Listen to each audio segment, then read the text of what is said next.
totally destroying these parastatals. So the enemy of parastatals in Kenya, we know, is William Ruto.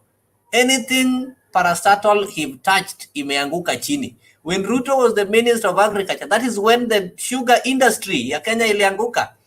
This giant Mumias Sugar ilianguka wakati Ruto alikuwa Minister of Agriculture. If you go to places like Sony Sugar, the Muhoroni, and all these sugar companies that you see, wakati gani, before Ruto became the Minister of Agriculture, these companies were making profits, and you will go to any supermarket and pick of any sugar that is made in Kenya. During that time, you will buy Mumias, you will buy Cabras, you will buy Sony. What happened when Ruto became the minister? That's the time we started seeing sugar being imported from Brazil and packed as Mumias sugar. What did he do as a Minister of Agriculture? Our education system, the higher education system, started failing when Ruto was the Minister of Higher Education. That is when our universities started registering and producing some fake graduates. People like Sakaja will just walk in, register and wait for some few years to get awarded for degrees they did not even qualify for. The degrees they did not even attend classes. Why is it easy for you currently to walk into University of Nairobi, pay money, go rest in your comfy offices, then wait for graduation when you don't even attend a single class? Who made it possible? And now they are telling us they want to privatize our universities. Will we be able to pay? If you're not able to pay school fees in a private primary school, how will you pay school fees in a private university? We need to ask ourselves these questions. The government, at the same time, they're telling us the government is not in the business of doing business. At the same time, the government is not in the business of making profit out of hard-working Kenyans' money. If the government has to make profit, then this profit should be shared equally. We know very well in every business that we have in the country, the government takes 30% as taxes. So is that one not business? Are they not enjoying the proceeds? They are not enabling the business. So we need to stop this government before our country loses its value. IMF the other day told you that Ethiopia and Angola is overtaking us in terms of the GDP. How? This is a country that has been moving on well. Even during COVID, we did not. I don't think we did not lower ourselves like this. We were able to come up with measures to mitigate the COVID, and Kenya stood strong and stable. So right now, we are only 4 months into this Kenya Kwanza government. The value of the dollar has dropped. Right now, if you have $1, it is Kenyan shillings 128. I've just checked in the morning. Just imagine. So it means our traders will have to spend more money in order to get dollars. If they used to import something at $100, and maybe at $100 they were using 10,000 Kenyan shillings, today they'll have to use 13,000 Kenyan shillings to get an item that is valued at $100. So what does that one tell you? We need to do something. We need to do something.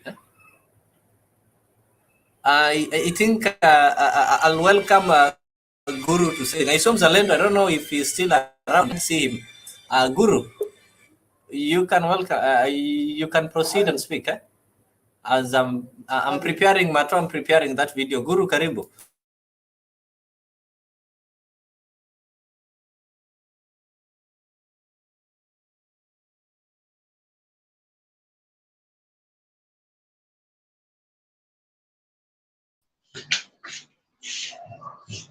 Habari yenu.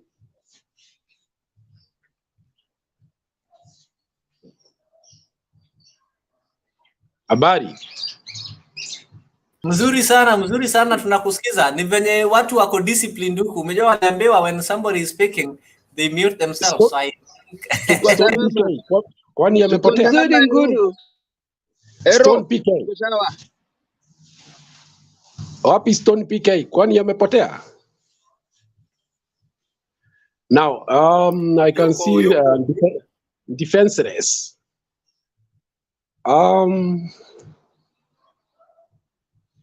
Is it defenseless?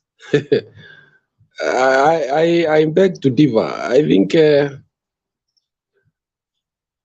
you have noticed that most of the MPs have kept off this debate. the elected members of parliament are keeping away from the push and pull between Raila and Ruto. The question you ask yourself, why? Let me tell you, there's a person in the last meeting who said those who are not here will soon be following the caravan.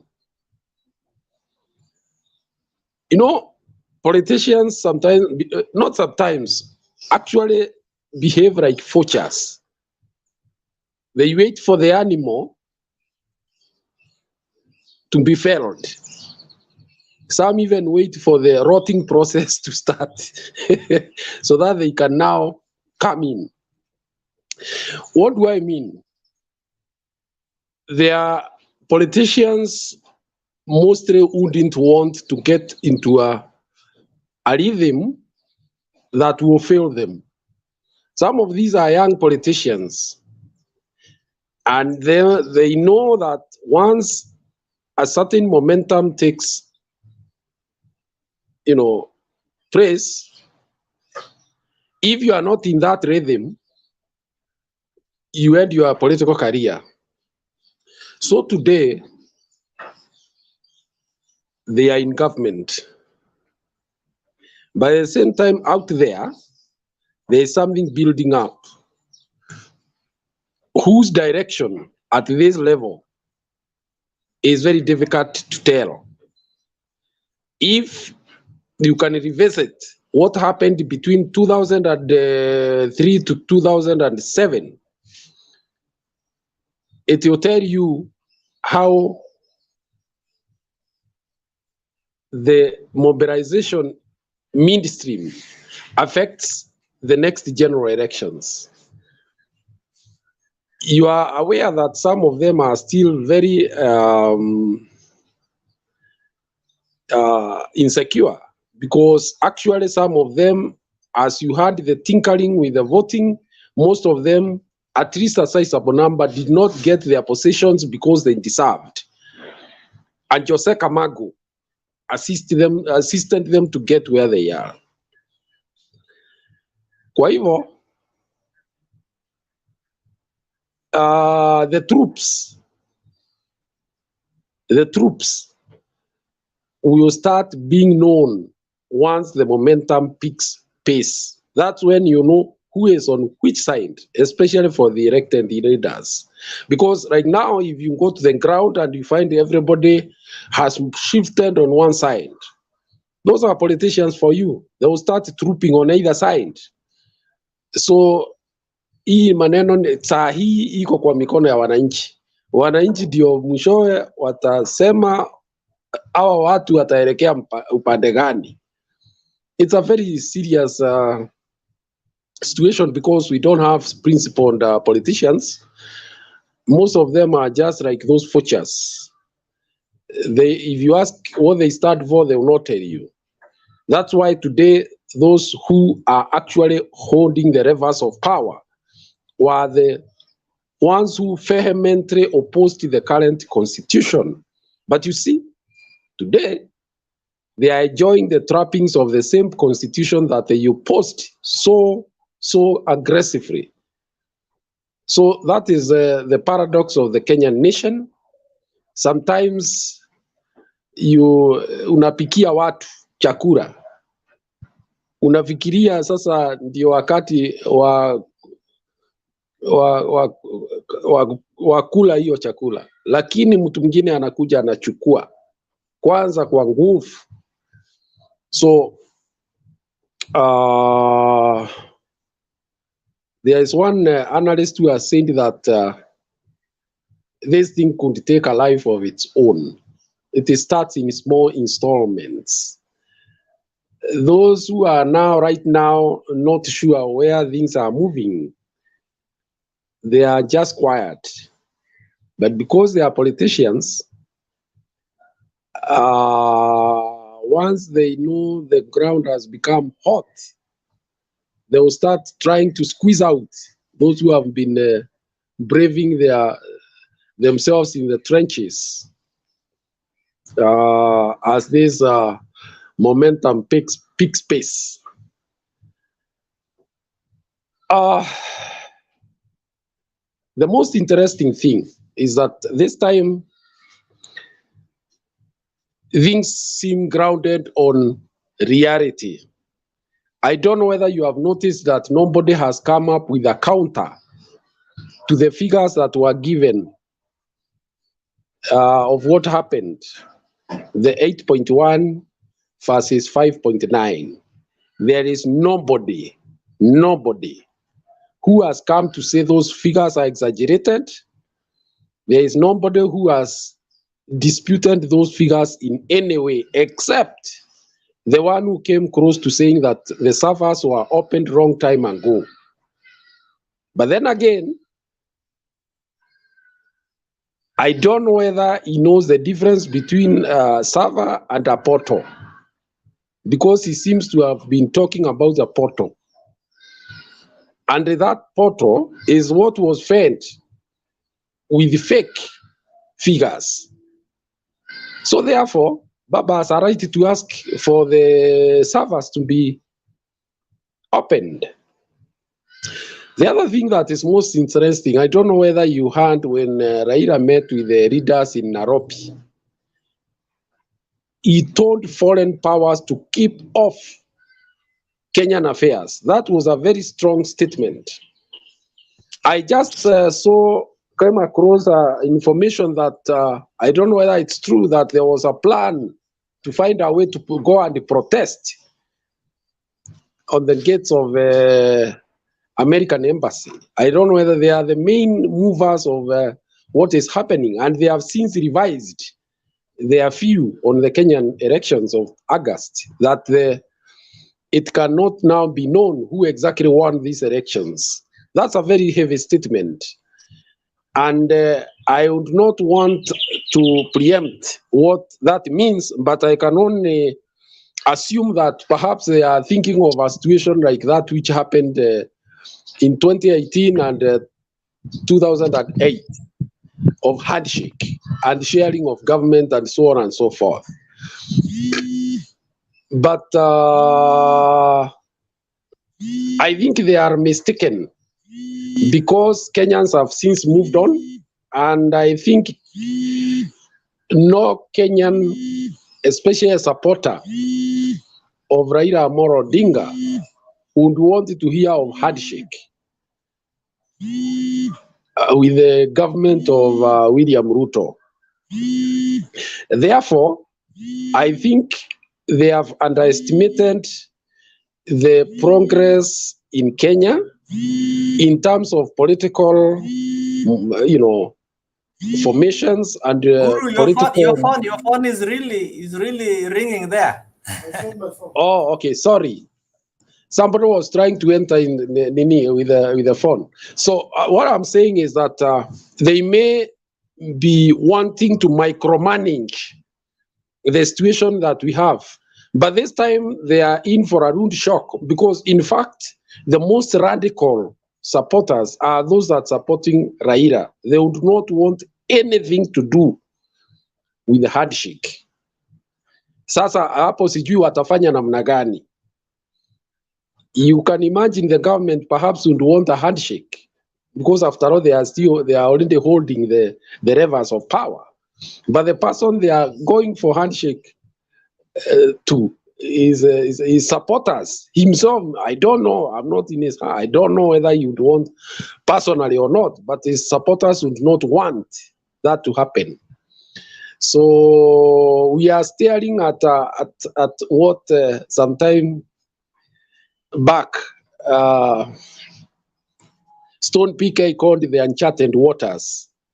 The matters in Kenya today look to be beyond the Supreme Court, because even the Supreme Court itself is subject of what is being discussed. The IBC is a subject of being discussed. So when you reach a point whereby even the Supreme Court itself is a subject of public debate on its conduct, then we have a problem there, because the only fallback position is that of the sovereignty of the Kenyan people.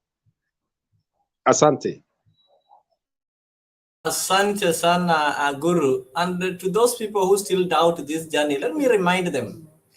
If Ruto himself and his government have already panicked and they are right now thinking of ways to manage Baba, something that we are against, are you aware that they are planning to introduce a bill that will allow Raila to get back to parliament? And I remember this man called Justin Muturi, I think is the Attorney General, saying that it is possible.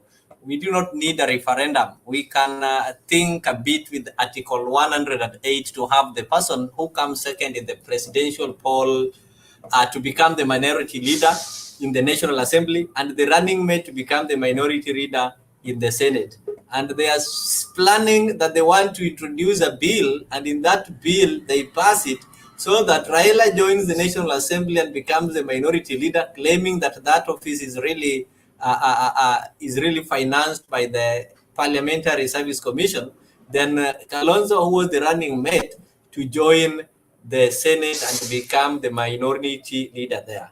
How on earth can somebody who won elections become a minority? So that is what they're planning. It tells you these guys have really panicked, and we will not allow them to do that. Son PK, you can say something. Yeah, thank you, Leo. Let me say quickly, to rejoice on what Bwana Guru amesema, and we've done quite good also to make it very clear. You see, Guru amesema we are on uncharted waters. Truly speaking, not only are we on uncharted waters, but now we are even beyond the constitution. And this is what people should know. For us in Azimio now, we don't really care about the constitution, because I keep on saying two wrongs don't make a right. But then if wrongs continue happening, how do you correct them? So let them take it to the bank. Right now where we are, we don't care about the constitution. We just care about getting the power back, which is what we are going to do. And Ruto can prepare to do whatever he wants to do. It's not about the constitution anymore. Hii kitu imekuwa mbaya. Ruto amengoja ikafika rapture stage. And that is where we are. He can arrest Gaucho, he can do whatever he wants, but we don't want to reveal what is really happening. The boiler is boiling. Sasa, it's not constitution ni mavia kuku sasa. We don't care about it because nobody respects it. So no one should use it kama vile watu wanatumia Biblia kuwagandamiza watu. Ruto can keep the constitution. He can do whatever he wants to do with the constitution, but he has screwed it up. So it is now watoto nyara, free for all. Mwenye nguvu mpishe. Sasa tupimane nguvu basi. Asante Leo. Thank you. Yes. I don't know, but you see, the difficult position we are in right now as a country is that it was never envisaged that an electoral body can conspire with service providers, ICT companies, and some political elite to pollute the democracy in the country. So we are in a situation where the country has become kind of a captive of some political elite in conspiracy with some foreign company or companies that provide us with the ICT infrastructure. We even don't know what they decided when they were getting the contract. You cannot tell. Perhaps even the part of their deal was to do what they did. So it is a difficult situation. And that's why I think Raila saying this is beyond even Kenya. It is for the African continent because we are holding elections, ICT systems and infrastructure, and the companies providing us with that infrastructure are getting involved in what outcome will finally be announced. a very dangerous thing, because it means then the vote of a citizen is not respected anymore. That's why you can see people chest thumping, because they know whether you go to vote or you don't vote. Already the systems have been set in such a way that they will emerge victorious. This is a serious matter. I think that's why Raila said he's ready to assist and lead that path for the sake of Kenya, for the sake of African continent. Asante. Okay, thank you. Thank you. For those ones who are checking on the Candid Talk, the feeds currently in YouTube, you'll find it in Mutembei TV. Facebook, we are having Mutembei TV and the Swift Media. So those are the only 3 channels that are giving you the live feeds. I think the other show that was ended, the one that you heard at night, was being streamed in Candid Talk and Mutembei TV. But right now, we only have one YouTube channel that is streaming live. That is Mutembei TV. So those ones following at the Candid, maybe you might think it is behind. So you can change and join Mutembei TV. That is where you'll get the live feeds currently. I can see out India is having the hand. Godfrey Ouma, Mzalendo is also waiting to speak next. Kenyan with the lab is also there. Andrew Werimo Karibu, you will speak after, you'll submit after Mzalendo. So I'll just give less than a minute for those ones who've raised their hands. Mzalendo have not submitted, Andrew Werimo have also not submitted, so that we give people equal chance, so that we can be able to hear from everyone. So Godfrey, less than a minute. Okay, a minute I cannot finish. I think wakaja tuseme tu kitu alafu nitarudi baadaye because in a minute what I wanted to say. Okay, yeah, utarudi baadaye kawaida. We are not locking you. We are not closing now. Okay, let me concur with Mr. Guru what he said. You know, in Azimio, we only have organic supporters of Raila. The people who can die for Raila. Raila kama sasa twende kufe, watu tenda kufe. But ukiangalia these other chamas, hakuna mtu anaweza toka akaenda kufight when watu wa Raila wana fight. So what I was talking about the other time ile ambao Mr. Stone alikuwa anasema, si ati nilikuwa nataka tupewe the real thing that is happening, the real plan. What I was saying ni hii mobilization. Ani isinyamaze, tunafaa tuwe na mobilization kuwa ile fire ani iendelee ku keep burning. Sikuwa nasema watupatie real nini plan kwa nini kwa live TV. Okay, I will come back kwa sababu kitu ambacho nilikuwa kusema it will take some time kidogo. But I will come back later. Okay. Thank you. As I'm giving Mato also 1 minute, let me just remind this man called Julius Koech.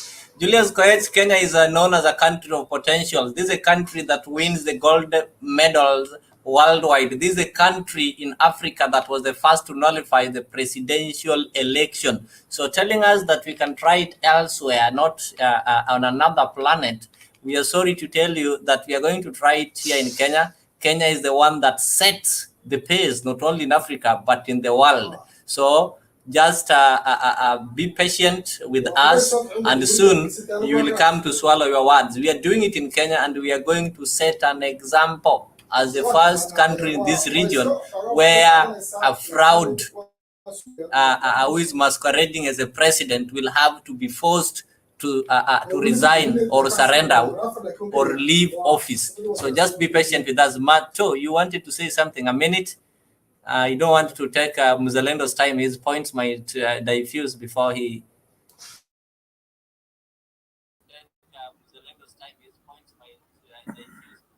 No, I just wanted you to address the people on the Candid because they were asking me what's going on. If you can address them to maybe come on this side, because I've gone to the other side too. I think it's really behind. Unless you can address that. I've really checked. If you check up there, you'll find that we are only streamlining. We are only live in Mutembei TV, YouTube. Then there's Mutembei TV, Facebook, and the Swift Media. So maybe if there are people who are there, what I can do, we can have maybe Mutembei TV, YouTube, Mutembei TV, Facebook, and we can see if we can include the candidate. I know there are some who are waiting there. So let me see what we can do about it. And Mzalendo, I want to welcome you, and because you are a good man, you are Mzalendo, I want you to, as you join, you maybe have a say on this or comment on this as you are coming in. There's a nice video there. This is what we are saying. And that's the point my brother, that don't Dr. forget Kalua is about my making. video. That when there is a transition in any religious institution, we want to see merit, not balkanization of the country based on which religious formation is stronger. Now these are realities, just like Arsenal and Man U. And so we need not to be pushed back when we are saying this, because people look to the church to provide leadership. So when leadership, and he raised something earlier, perhaps he was off air, that there are certain individuals that were poised to rise to the position of Secretary General of National Council of Churches of Kenya. What other considerations made it impossible for them to rise to those levels? If these things are not spoken here, we'll be lying to ourselves. We are not attacking any institution, but we are saying it cannot always be that when leadership is meant to transition in certain institutions, then there are those who are preordained. That's what we are saying. Whether it is in the church, whether it is in government, that people can tell the outcome of an election even before it is held, and confidently tell you that even if your brother was the returning officer. Now, that is not a democratic system. In a democracy, it is the process that should be predictable, not the outcome. Yet in this country, we have gone on a campaign where we have been told we do not know who will be elected, but we know who will not be. Now, that is not a democracy, because in any democratic process, it is the process that should be predictable. The least predictable thing should be the outcome.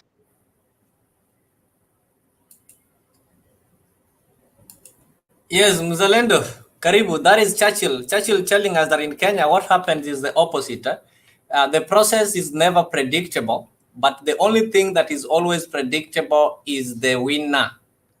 And that is why when you had those, Don was, I think, interrogating the chairman for IBC on matters of the process, he kept on baffling and he kept on jumping from one story to another, telling you very clearly that the process that they used was not predictable, the process cannot be verified, and the only thing that they can verify, they can tell you that the winner won.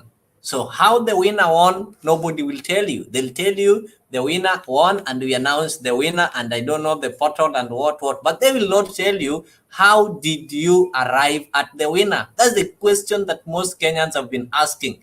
In every forum, in every channel, people are asking, how did this winner win? You keep on telling us the winner won. Then how did it happen? They're not able to explain the process. And that is what you're saying, that is not democracy.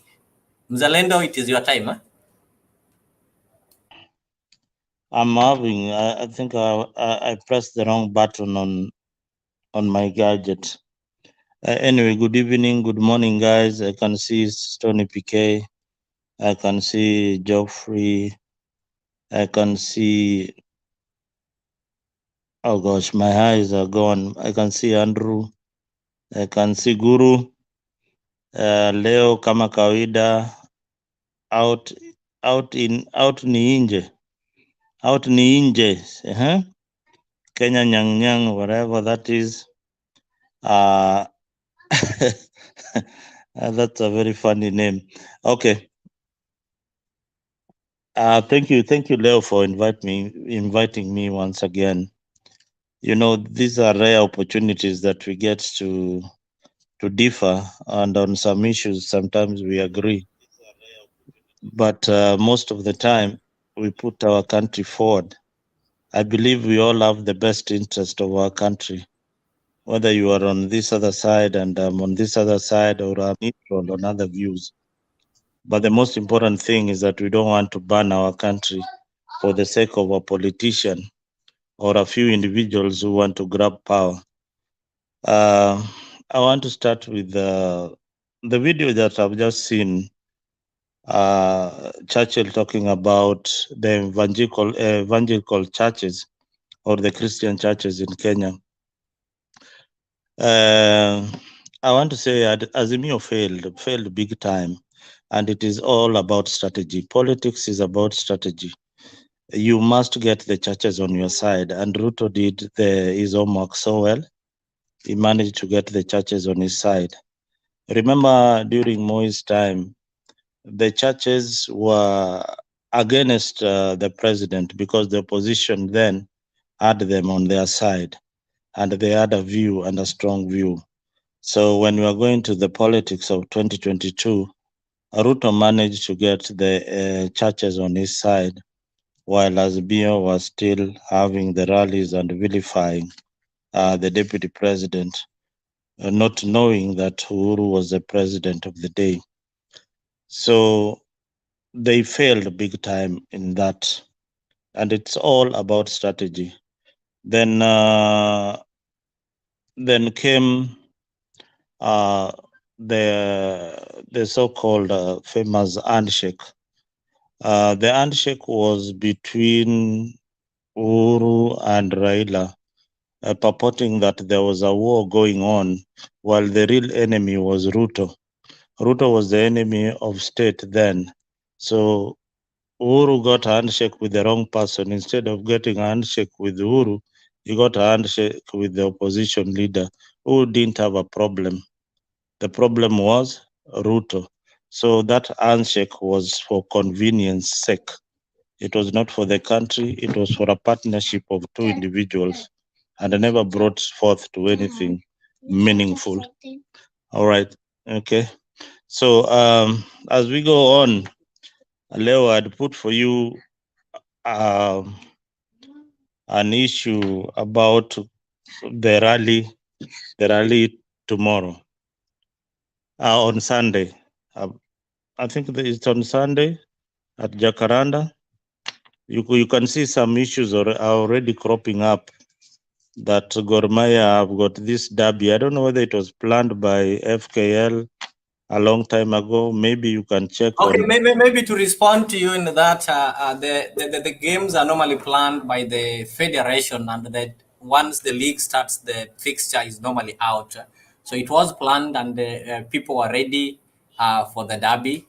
The games have been going on each and every weekend, but the derby does not in any way stop the rally or interfere with the rally. And the fact that majority of the followers of Gor Mahia and FC Leopards doubles up as the followers of Raila Amolo Odinga. So the letter is not something that needs to raise eyebrows, though in that case, Ochola did not act well. The letter it was just trying to invite Raila to go and grace the derby. So what can happen if Raila wants to attend the derby? It is still possible. The game is supposed to start at 3 p.m. FKF can reschedule that game. That is through the request of our able chairman, Ambrose Rachier. He've done that one before and he can still do it. They can schedule that game so that it can become the Jacaranda curtain raiser. We can attend the game at 10 a.m. or we can attend the game at 11. Then from the game, we march together to Jacaranda. So that one will be taken care of. That I should not worry you. As long as you are not a fan or a member of the two clubs, it should not worry you. That was just a letter that was just taken out of proportion. And it is also good that, the time that Raila comes in, attends the rallies. So the game will continue whether the rally will have to continue, whether the game is there or not. The game is played by players, not fans. Fans just watch. So the important things first. So the Jacaranda rally is only is the most important thing there. The games have been there. They can be postponed. It is possible they postpone them each and every time, but we cannot postpone our democracy, or we cannot postpone our freedom. So we'll have to attend Jacaranda. The games can wait or it can proceed. Our attendance will not change anything or as far as the game is concerned. Maybe Godfrey want to respond to that. Then maybe Or- before you respond, I just want to tell you, Mzalendo, on the matters of church, you've misled. Ruto did not have church on his side. Instead, he had the crude church leaders on his side. This man called Ole Sapit is the Bishop of Anglican. Do you want to tell me that the Anglicans, Raila is a member of Anglican? Did Ruto have Raila, who is a member of Anglican, on his side? So he had Ole Sapit, not Anglican church. So you need to draw the difference between a church and specific church dealers. all Godfrey. right. Also, before you continue to mislead us more, Mzalendo, before not to mislead, ngoja kidogo, kuna kitu I want to correct you on the issue of handshake. Handshake was not just fighting Ruto. You have to know that by that time we had handshake, kulikuwa na division. The country was in two pieces. Kulikuwa na side ya Raila na kulikuwa na side ya Uhuru. Na country kama haribika. So the main focus ya handshake was to bring peace. Na ili achieve kuleta hiyo peace. Although kuna vitu ambavyo tunataka pia handshake tusaidia, haikutusaidia, but the main focus was to bring peace. Na hiyo ili manage. So usiendelee kumislead sana na mambo ya handshake.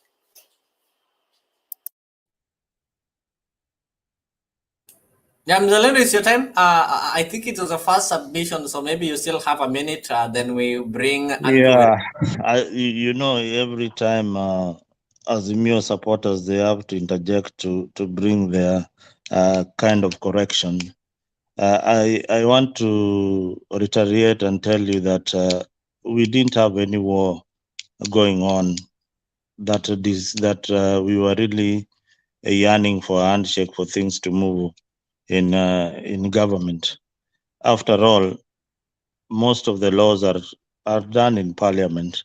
I keep on telling you that most of the things that the opposition wants can be done in parliament, and that is where you have your elected leaders who can propagate whatever you want. If you want the cost of living to go down, it's not done in the streets, it's done in parliament.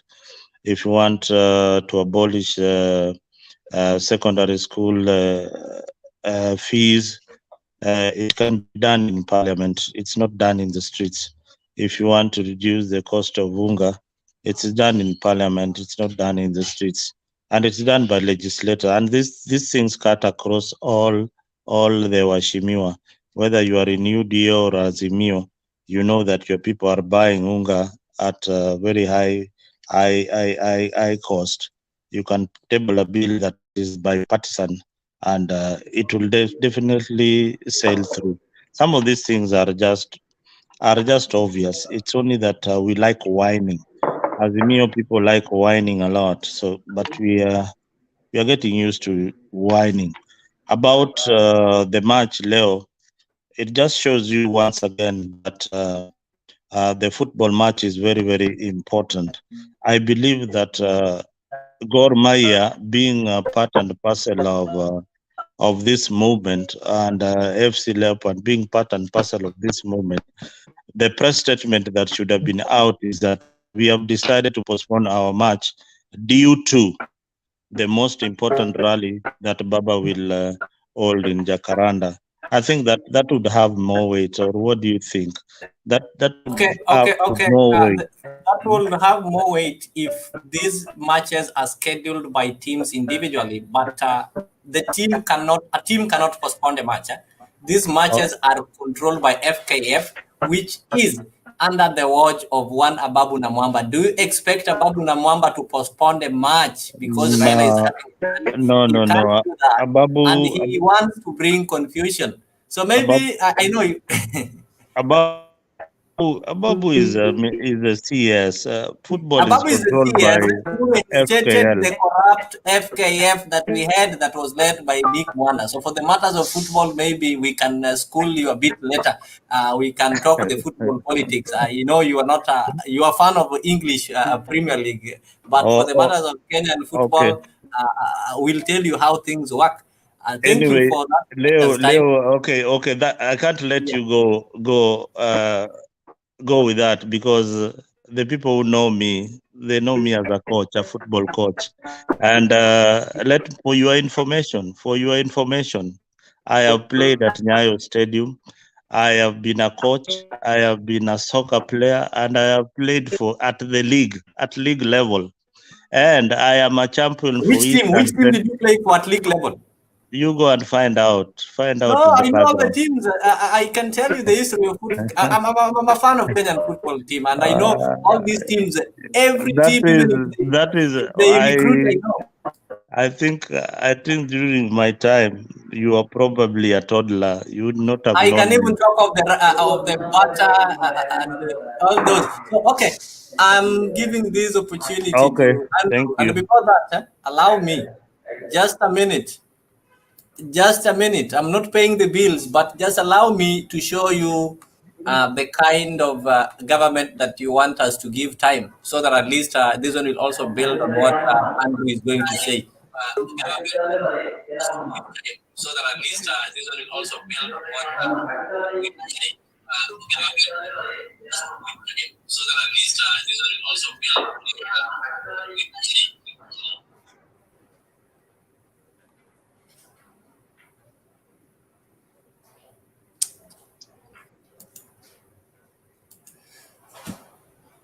Sorry, that video is not having a.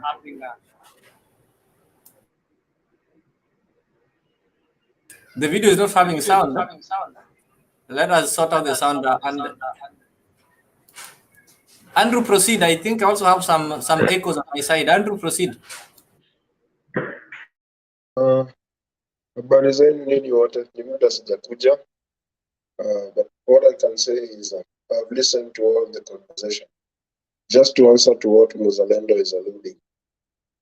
As much as those laws and bylaws and the constitution, what states are made in parliament, there have to be a way out of parliament that these things can be more exacted to the executive, not to infringe a common citizen. You're a common citizen, I'm a common citizen. The person at the top doesn't feel the pain of buying unga at that cost. But you feel it. Other people are feeling it. So if you take it as a one man or a single entity responsibility, it is the government responsibility, and it's a basic necessity according to our constitution. And the constitution states clearly, and even I think Leo put it on the screen and saying where the sovereign power lies is from the people, not the leaders who are elected in the parliament, not the leaders who are in power. It's the people who will decide how they want to be governed. And the sovereign remains with the people. And the fact remains that they are pushing as mere allies to reveal to them how they are what they are going to do in Jacaranda. There's something called in security we call hearsays. We will tell you something that you want to hear, but that's not what we are going to do on the D-Day. And that is what you should know. That's the architect behind the Jacaranda or all the rallies being planned under Azimio. They will tell you this is what we'll do, but when the D-Day comes, they will tell you something different. Check what they say and what they do. They're two different things. It's a technique. And you can't tell your enemy what you are going to do. Your enemy will start planning against you. So for me, wherever Azimio is going and whatever we are doing, we are on the right course, and we are according and in accordance to the Constitution, as far as I'm concerned, as far as I know. If all of us knew and understood what the Constitution says, our country would be very far. The leaders are misleading us, but we Kenyans have matured now. We don't need to fight for us to achieve what we want to achieve. We need to tell them this is what we want on the ground. But if we fight among ourselves, we are not going to achieve that. That's what I can say. Morning.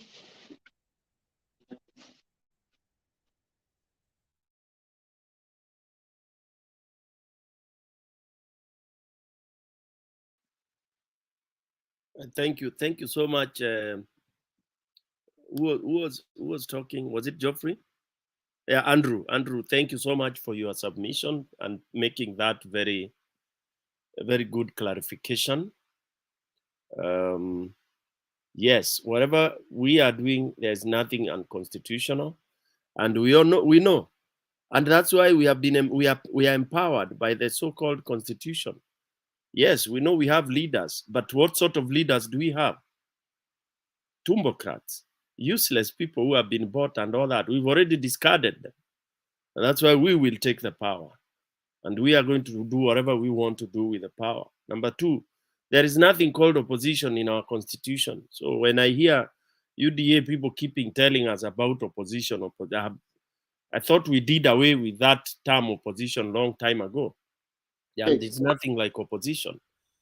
And even the dream of trying, Andrew, I give you a second, Andrew. Yeah. Yes, Andrew.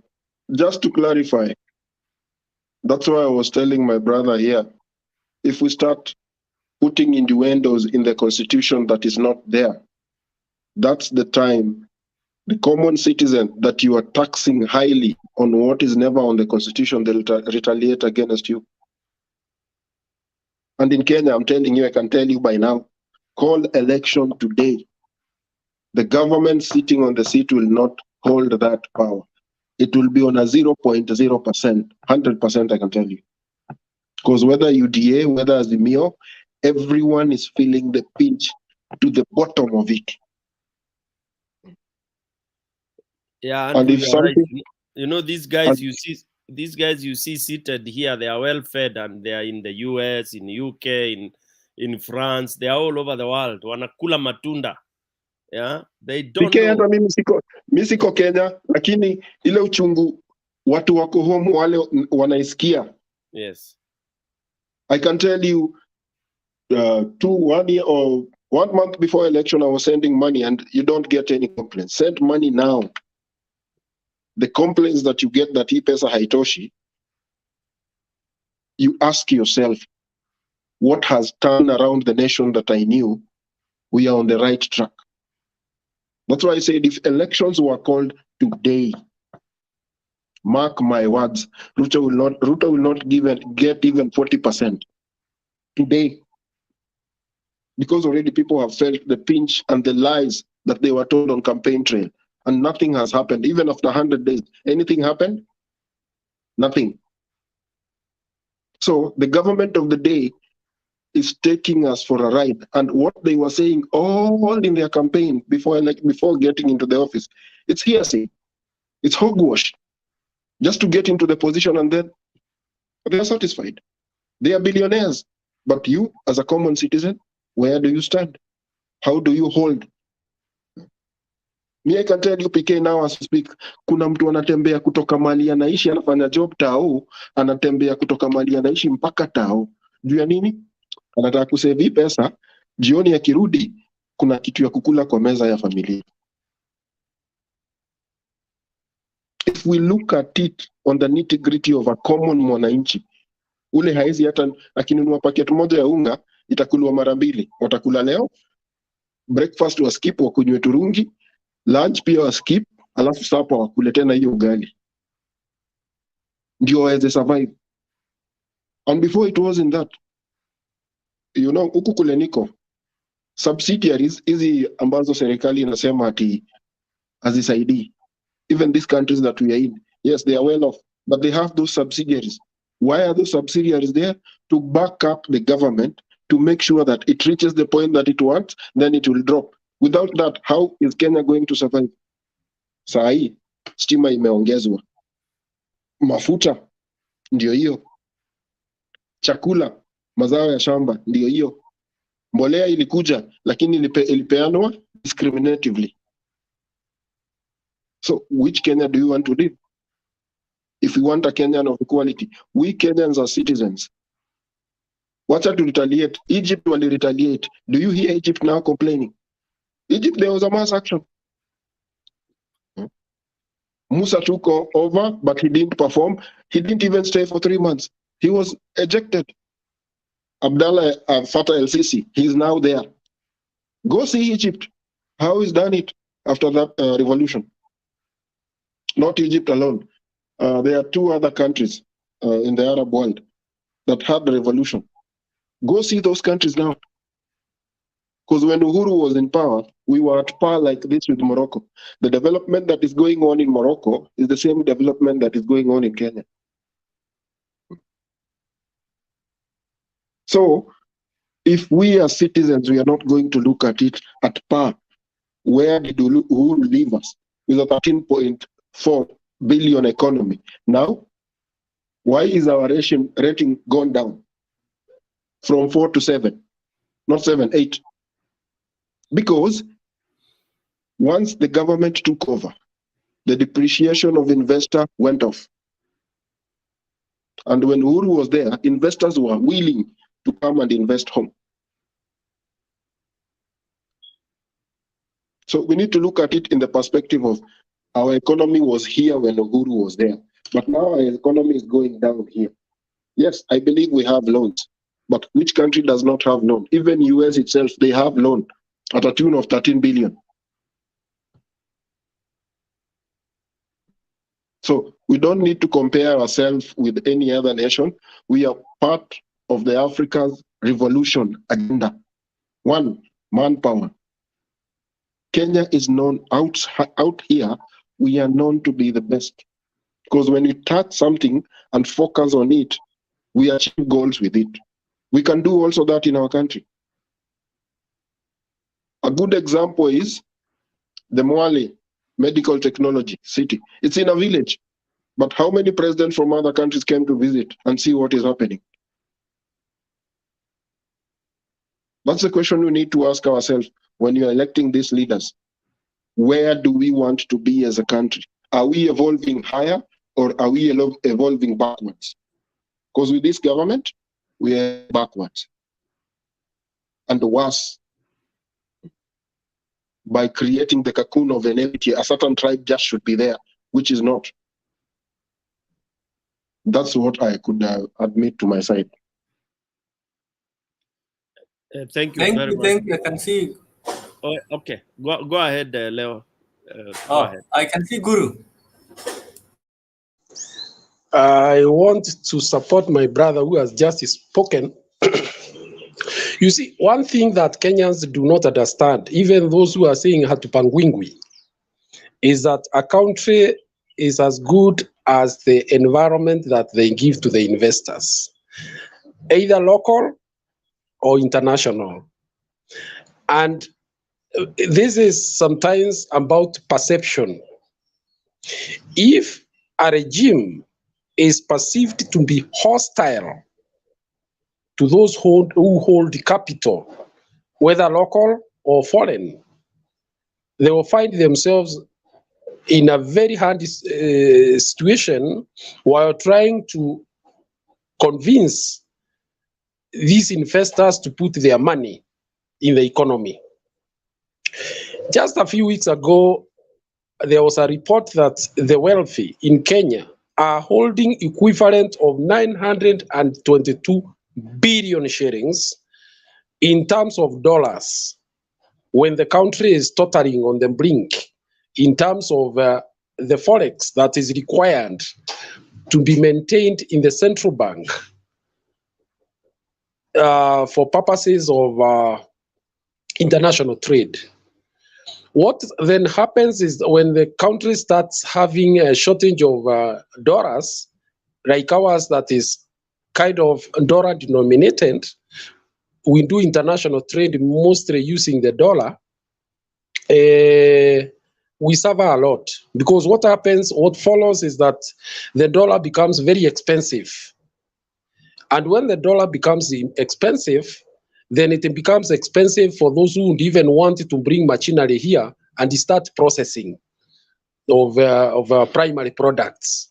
So you find there is a slowdown in investment, in industrialization, in so many things. My brother who has just spoken is very well conversant with these things. I've heard him. And unfortunately, some of these matters are political. If leadership does not inspire confidence that the few already established investors are running away, how do you expect new ones to come in? And they are running away because of policies. Sometimes they are running away because of the unstable policy environment, like what happened in Naivasha. You tell people to get, people perceive that this region is going to have this kind of activity. They take loans, they start putting up infrastructure, hotels, and all that. Then all of a sudden, because you have done an election and there is a simple political matter, you come and rubbish all that and turn you actually deprive that location of what was perceived to be big business on the way.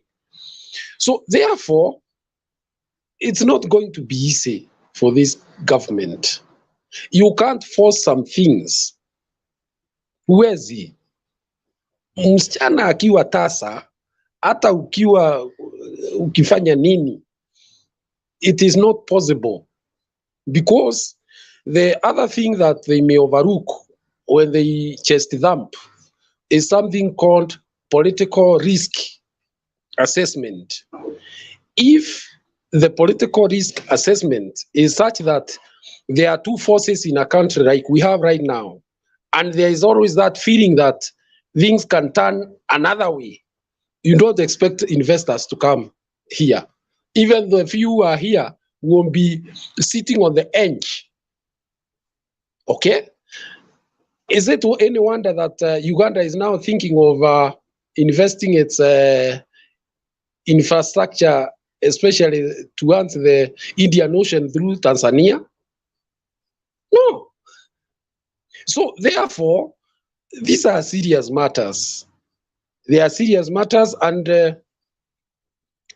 it's unfortunate that right now, he has already pointed out, we were left at number 6 or thereabouts in Africa. Now we have gone down to number 8 or thereabouts. That tells you we are not doing well. We are not doing well, and the factors that surround our not doing well are partly political, because an environment has to be stable for investors to come confidently and put their money in the economy. You cannot be talking of how you are going to put. Then the other thing is favoritism. If you're having an environment where people perceive that some people can be forgiven for tax evasion, others are, you run very hard on them, like is happening in the Raru, and then you find, because you are politically connected, on the other hand, there are those who are being given even silent waivers, I don't know, they continue with the business. I mean, which investor will be confident enough to enter into such market? Let's be serious. Then the issue of power tariffs. Our power tariffs is like they are in the hands of cartels. The cartels have only increased, where somebody of the stature of the president says the power bills have not gone up. Then just a mere citizen brings the bills. Last month he bought tokens of 1,000 these units. Then this month he has bought tokens of 1,000 with these units, which have gone down. Honesty is lacking. Businesses are very sensitive things. Investors are serious people. They cannot operate in an environment where there is no honesty, where the environment is unstable, where favoritism is open, where disputes, even the judicial, those matters that end in judiciary, you even don't know how cases went, or even when they went. So therefore, there is much, much more than just saying Hatupangwingwi, we have the power, we are going to do this, we are going to do the other. The things don't work like that. The economy is a very sensitive thing. It is something that requires a lot of balancing, so that you continue with capital investments, and you also continue with taking care of the population. You need to have very good managers to do this. So therefore, we can't hear you. So therefore,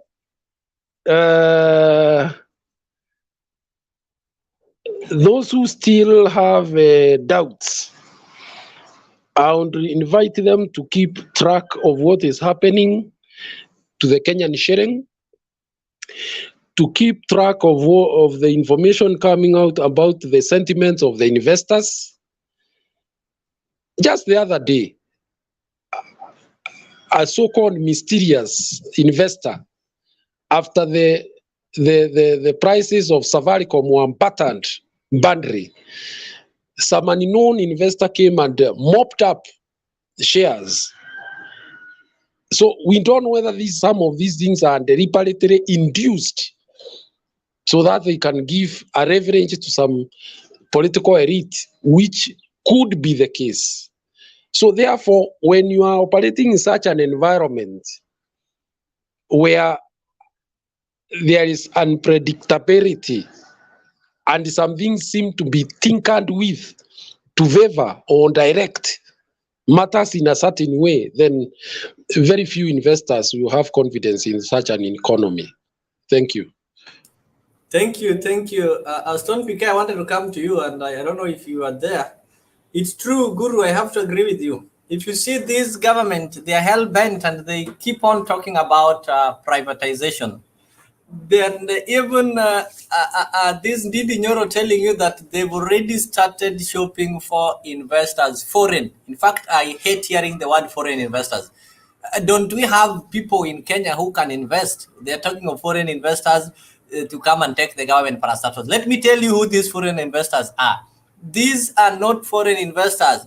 These are foreign identities that are just being used to cover your eyes, so you think there's a certain thing or a certain Carmago or a certain Johannes from America. Yet the person who is going to take these parastatals is a Ruto or a Kimani somewhere. So these are people, when they are campaigning, I think they promise so many people outside there that, no, when you take this government, yeah, so that's what they want to do. They've ensured that these parastatals don't operate, so they're going to sell it at a throwaway price and buy it themselves.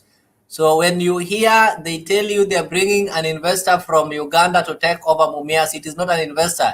It is Ruto and his family and his friends taking over Mumias, but using Ugandan there just as an image.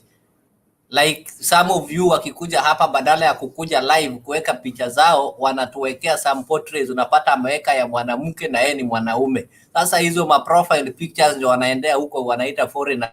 But the real owners of this, the real people who are going to take these parastatals are themselves. They want to own, so that in future they'll be able to control economy. So just imagine a situation whereby private entities doing a control, iko Kenya Power, iko Posta, iko sijui nini. These are guys who can sabotage economy, and they will ensure that you vote the way they want. Wataamua wanaongeza bei once, wanapunguza bei once, they'll just be controlling us. So we should not allow the government parastatals. You know, these are some of these things are our national heritage that we should not allow to be given foreigners. We have able Kenyans. Jeshi proved that they can manage these things. When walipopewa the Kenya Meat Commission, they did it. When Nairobi had some issues, some political issues, mkiweka ule jamaa wa kuvaa nyororo na jacket za gold anaitwa Sonko as a governor, that joker. What happened? Uhuru aliona hapana, we can't allow our capital city to go this way. Walileta Badi. Badi proved people that you don't need to be a politician, you don't need to be elected to ufanye kazi. Alifanya kazi. So kama parastatals are watu wameshindwa kumanage, we have government departments, in fact the discipline forces, they can manage these things comfortably. They can do it. Stone PK, I think it is your turn. Huh? Yes, kidogo. Two or three things. One, I want to make something very straight here, that whatever Azimio is agitating for, we are doing it within our boundaries, okay? Within our frameworks. No sovereign, no outside country can interfere with what we are saying and what we are doing. So let Ruto people not begin here saying to threaten sijui ati ICC is watching. We can say to hell with ICC. ICC has let us down big. If ICC was live and strong, Ruto would not be the president of this country. You know, so nobody should come telling us here ICC is watching. Is watching what? We are talking of what is within our constitution, if anything. And ICC is not mandated to interfere with the people's constitution. Yeah. If we overthrow the government, that is within our means. It is the people getting back what belongs to the power that belongs to the people. So there's nothing unconstitutional here. All right. And as I said, we could suspend the constitution. That's our mandate again. As a people, we can decide to hell with it. We can decide to say, okay, if Ruto says he has voters, let them come on and we go on. Then we see who is it.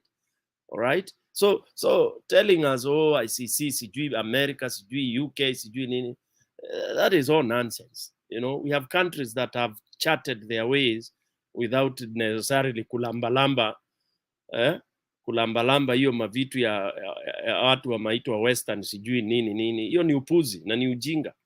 All right. The other thing is, as a, you know, we are supposed, people are supposed to know that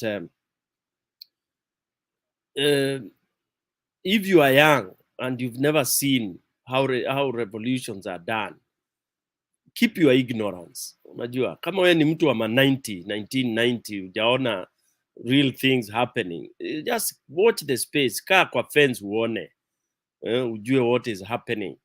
Oh, kutuambia sijui leaders hawako na sisi sijui nini. Just sit and watch. Sit and watch. Uone vile kanatamba. Yeah? Uone vile kanatamba. Na vile kataumana. Na vile katakua. You know? Because unless, you know, which most of you DA people are, their brains imetamba na utanda wa yellow, so they are not able to think beyond the very basic, you know. That's why they wanakuambia, oh, Ruto won. They give you lectures of how Ruto won, how strategic Ruto was. What strategy is that? He was strategic to steal, and he stole. That was the strategy used. You know, if he had won squarely, we would be talking of a strategy. If, you know, thieves' best strategy is to come when you are asleep, when you don't expect, and then wanaiba. But when they are caught, what do we do? They are lynched. Siku za mwizi ni 40, za Ruto zimefika. Amemema, amezoea, you know, amezoea. But this is the worst strategy he has ever undertaken. Ya kipuzi kabisa, ya kijinga, because God really made him a fool. You cannot steal the way, even the most stupid person cannot steal the way he stole. Okay, and he thought he would go away with it. You should have looked at Chebukati today in the commission. He looks like a chicken that has been, ilikuwa imenyeshewa, ikaresuscitatiwa. Because they are dying of guilt. The guilt is catching up with them. They will start, wataanza kupoteza nywele kama mtu ana cancer. Because the stress and depression is just too much. The people are cornering them. They will look for holes to hide, caves to hide, they will not get. Because that is it. It will be hot all over. Miti yote itateleza. Na imeanza kuteleza. Oh, ati usijui wanajaribu kusema ati Dabi na Baluya ina. That is nothing. We can have Jacaranda and the soccer can be going on simultaneously. And the crowd you see in Jacaranda is unbelievable. It's not that everybody who goes to Jacaranda is a fan of football. No. Hakuna kitu kama hiyo. In fact, right now the priority is not about soccer. Hakuna mtu hata akili yake iko na soka. Hata huyo jamaa aliandika barua tu ndiye ajiandike, maybe he was trying to steal the limelight. I can assure you that stadium will be empty even if they decide to continue with it. Priority is not soccer anymore. Priority is to get Ruto out of this country, out of this government. Ni mwizi. That is the bottom line. Whether UDA people refuse to say it, it is true. And even Ruto himself knows he's a thief. He knows he stole. You know, that's the good thing. Anajua ni mwizi, ameiba. And that's why he's grabbing as quickly as possible. Earlier when I submitted, I said he's like a monkey that goes into a shamba. It knows because it has some brain. some little brain. Hii shamba ni ya binadamu na mwenyewe yuko mahali atakuja, so it grabs as much as possible, inakula, inaweka kwa tumbo, you know, that kind of a thing. So basically Ruto is trying to grab as much as possible. Hata tukichukua serikali atakuwa amesha kula zingine ameficha wapi and all that, it will be a long recovery route. But what we want to do is kumtimua as fast as we can. All right. Lastly,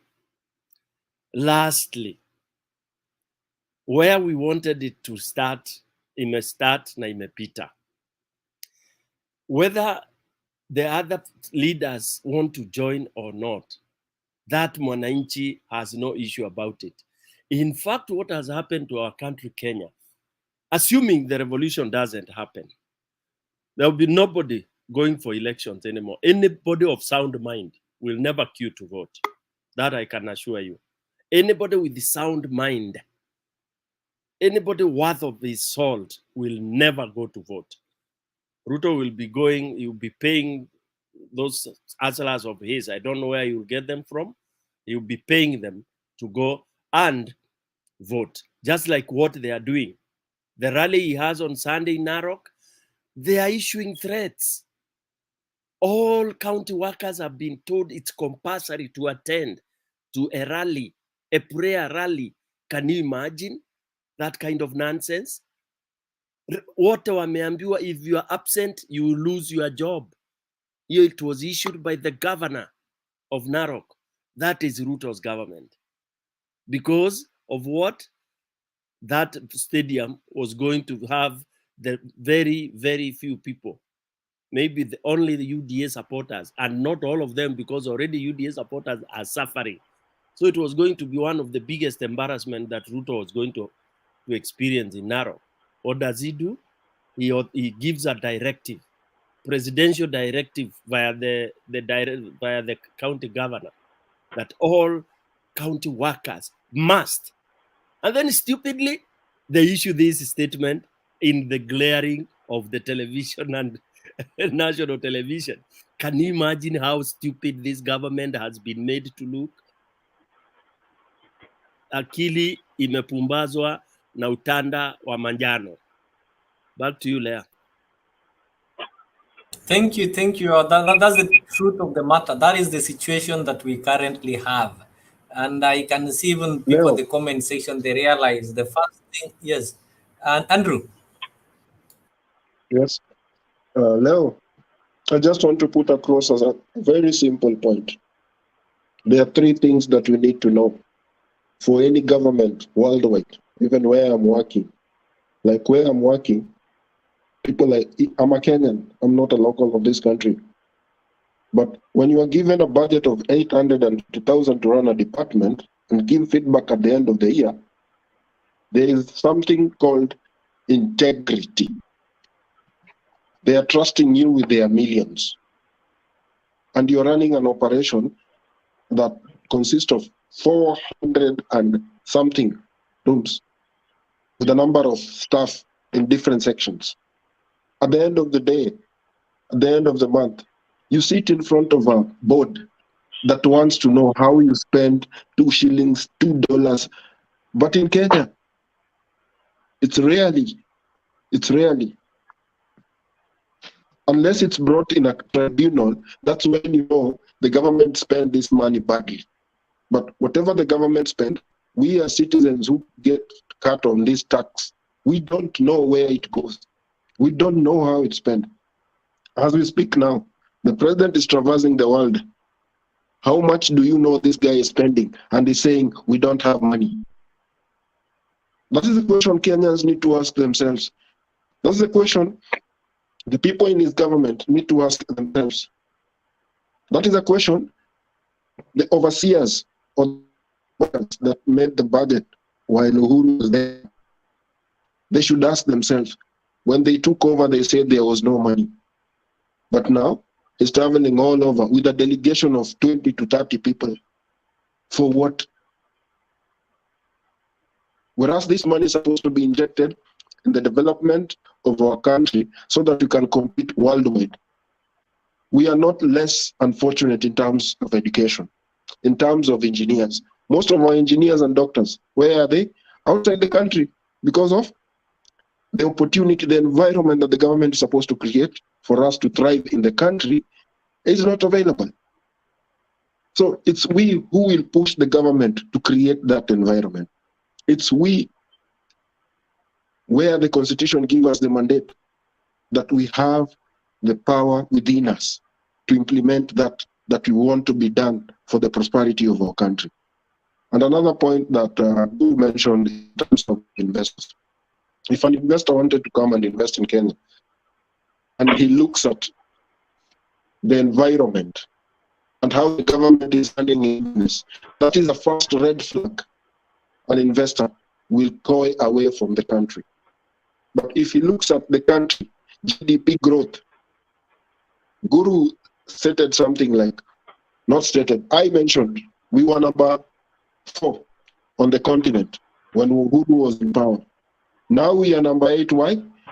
Everyone got that wind of the person who's coming in power. 1, he's corrupt. 2, he's not straightforward to things.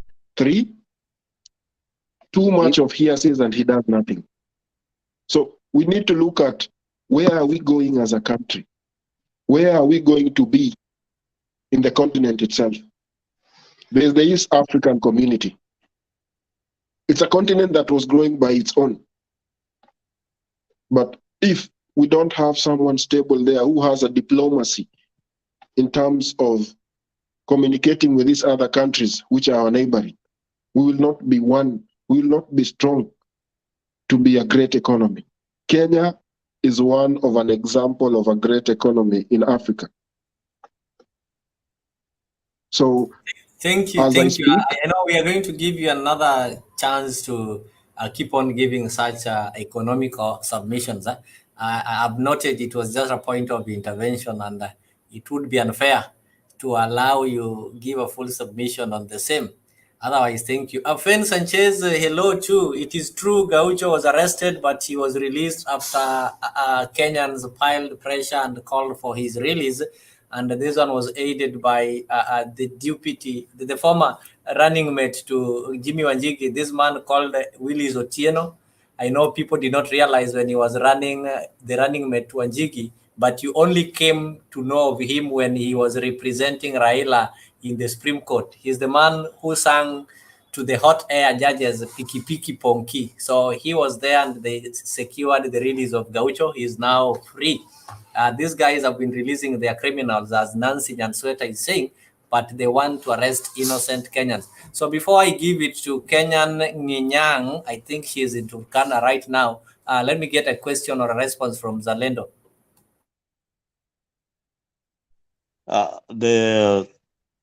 What's his name again? Andrew has spoken so well about the economy and the situation abroad relating to the situation in the country, Kenya. One thing I want to correct you is that Uhuru messed up the country. Uhuru, when they were elected in 2013, he said that he was going to fight corruption. He said that he was going to create jobs. He said that he was going to tackle food insecurity, and he failed drastically. There's no job that Uhuru created in his term. He had very weak policies, but very gigantic infrastructure projects.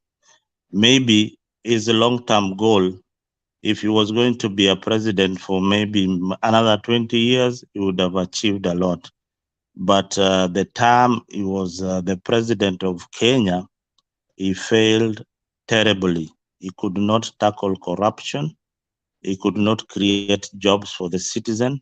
The issue of food security that we are tackling right now in a country that solely depends on a red-fed agricultural economy is pathetic. So I don't know these standards where you are elevating somebody who did so Zalendo, maybe to prevent you from continuing, just a minute. Why when do you I... say, Okay, I just want to correct, we can't allow, people are watching here and we'll be held responsible for allowing lies or allowing deception. We don't want to deceive.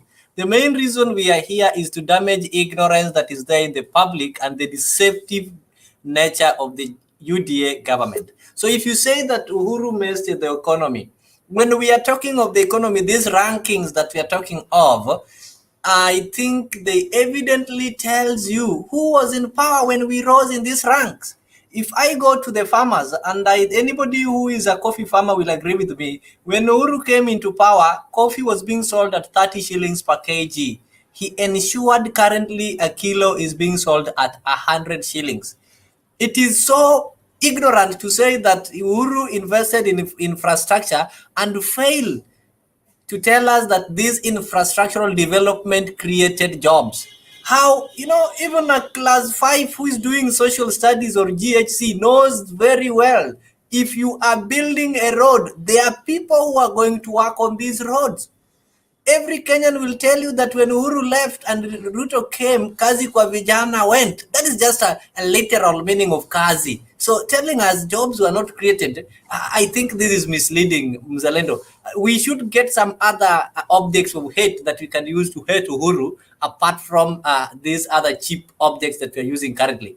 It is true, not everyone should love you or not everyone will have to like Uhuru, but can we get some genuine and some tangible objects of hate that we can use to hate Uhuru? Even me, I didn't vote for the last two elections. Maybe, but I think I need to get some better object to hate him than deceiving. Mato. You put it so well. Let him get some other objective ways of doing it, because I want to touch on the corruption part.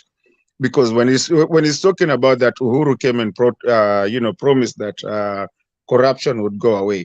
Mzalendo, how many high people did you hear getting arrested during Uhuru's time that are being vindicated right now? Mzalendo, listen to your brother, what he just said. At least if you're going to be objectively kind of trying to look for something to hit Uhuru with, please spare us. Wajinga waliisha bwana. I always tell you, come with some objective kind of way of saying.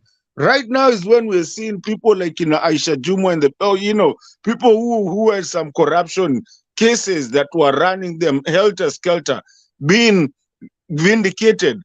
But people were getting arrested. For the first time, we were seeing leaders being arrested, MPs and all that. Anyway, nilikuambia nani Leo, hapa utapigana na Mzalendo, nilikuwa nataka nikuachie. I was wondering if you can still play me that video and then I tell you guys bye. It's my birthday, I have to go, I've been invited somewhere. So kama unaweza nichezea tu hiyo moja niwaache. Mimi nikuachie Mzalendo mpigane. I'll be watching. I did try to play. I think I have some problem. Okay, okay, sasa basi. Then the video is not.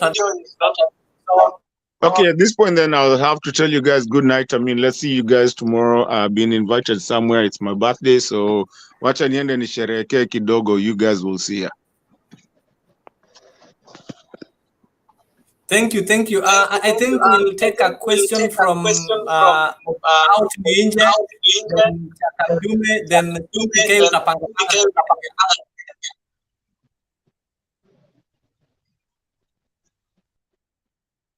Yes, is it my turn? All right. I just wanted to mention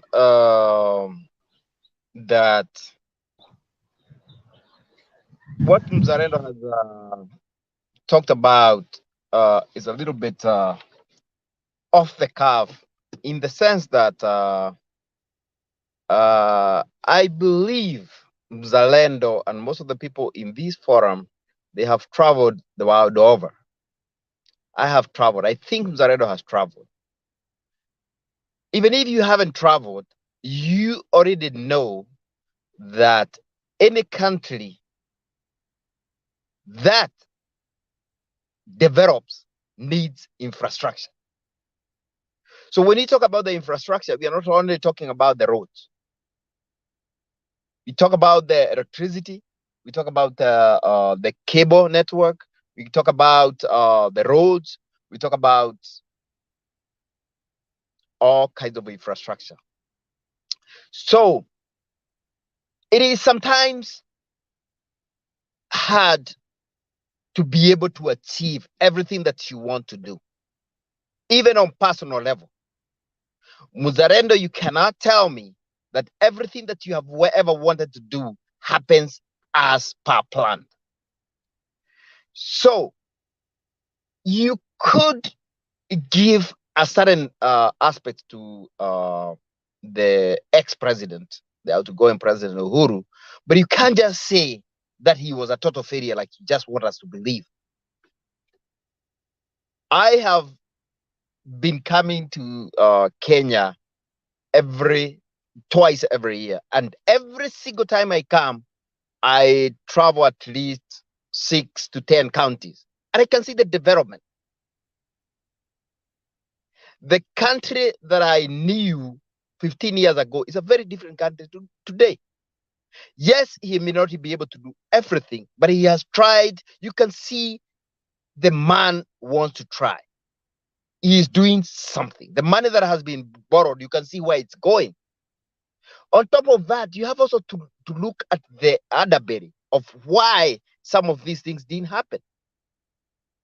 Like, for example, he pushed very hard to get the people who have been caught on corruption arraigned in court.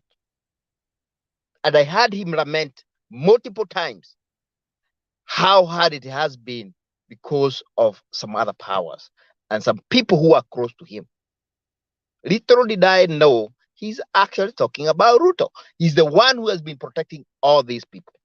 He is the one who has been dealing with the judges and making sure that no case goes anywhere.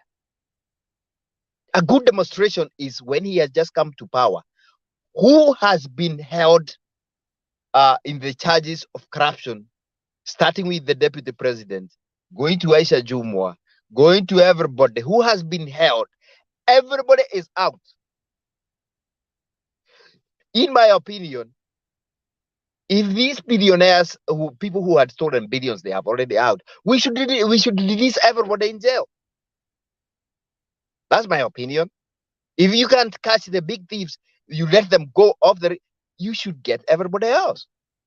Now, Zaredo and the people who want to think from that line is just the consumption of the repeated lie that Ruto and Gachagua has been repeating.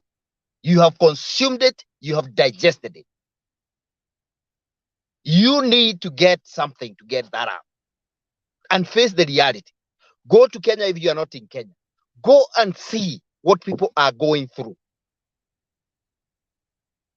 I have a friend of mine who has been doing very well, multiple friends. I got a text message this morning. Somebody asking me for 300 shillings. Somebody who has been making money the last few years. No, somebody who didn't have issues. Just asking me, please give me 300 shillings. I buy my kids unga. This is the situation that we have in Kenya. People are going hungry.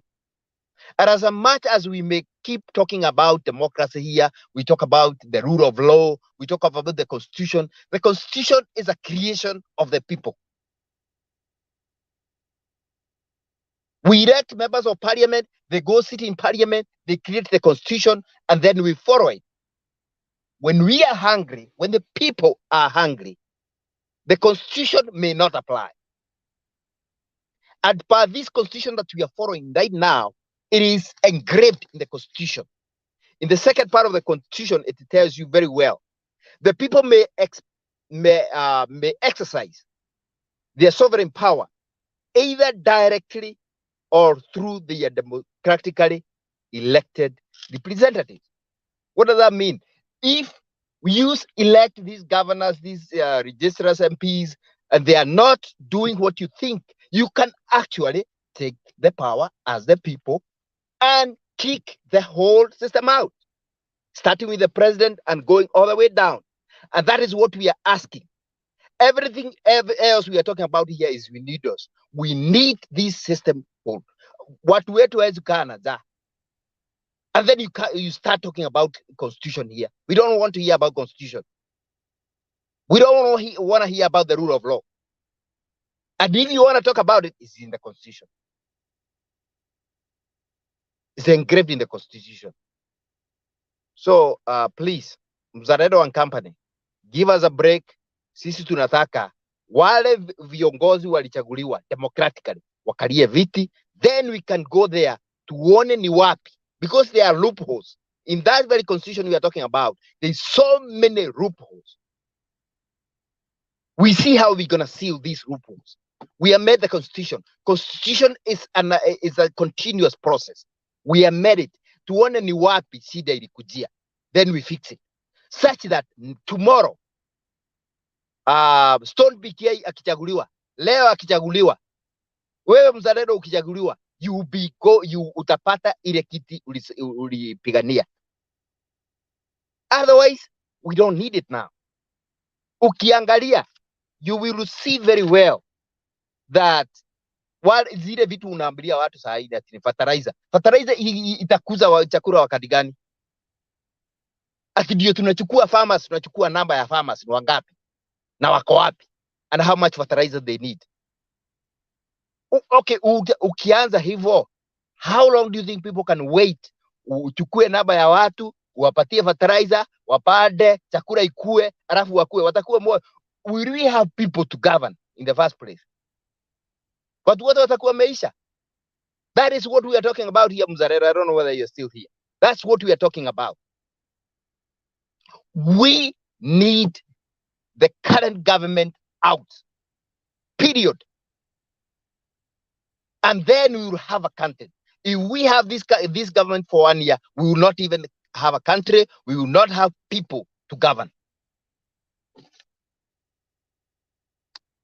Mimi nilisikiza watu wengine wakiongea hapo in Citizen News channel, and they were talking about, if we are talking about the rule of law,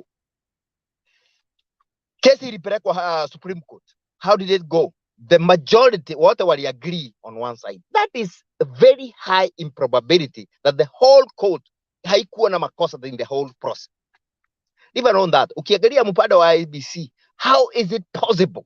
How is it possible in this world that the minority, who are the called the dissenters, they are the one that, why did the majority they didn't rule?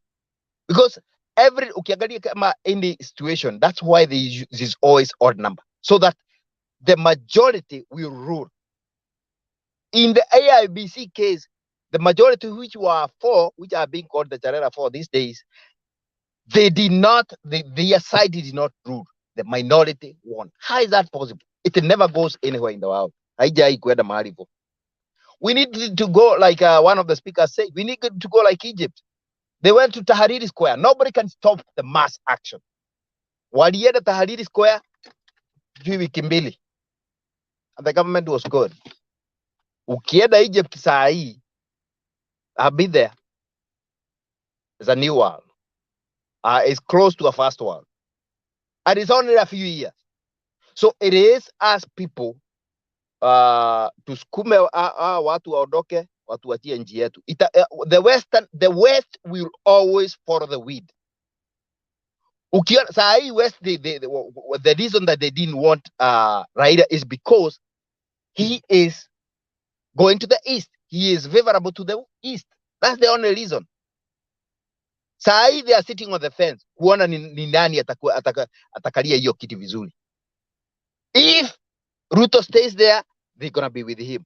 Raila tukimuigiza, the West will follow suit. So we should not be worried about what the West is thinking. They will always follow the wind. They have done it in each and every country. Thank you.